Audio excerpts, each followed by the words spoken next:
তো সংসদ ভবনে কিছু মানুষ মানে আতর্কিতভাবে এই সব টাকাগুলো চুরি করে নেওয়ার চেষ্টা করছে। আমরা আমাদের আর্মি ভাইদের এগুলো হস্তান্তর করলাম, আমরা এগুলো ধরছি। আর উনি এখানে সাংবাদিক আছে, এটা আমাদের দায়িত্ব। আমরা একজন ছাত্র, এটা আমাদের দায়িত্ব এগুলো বুঝিয়ে দাও। আমরা সবগুলো বুঝিয়ে দিচ্ছি, আমরা কাউন্ট করে দেই, কাউন্ট করে আমরা বলে দেই, আমরা কাউন্ট করে দিই। আচ্ছা এখানে 10, হ্যাঁ 10 20 আমি এখন দুটো নামাজ পড়ব। দাঁড়াও, এখানে 5 25 এখানে মনে হয় 10 হবে। 2 3 4 5 6 7 8 9 10 কত? 25 আর 10 হচ্ছে 35। আমি এগুলো বান্ডিল করি। দাঁড়াও, কত আছে? 4 এই যে 5 নেন। হ্যাঁ 40 বান্ডিল করে দাও।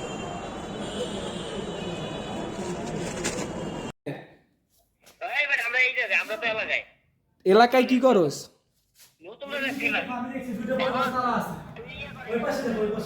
ভিডিওটা করে নি ভাই।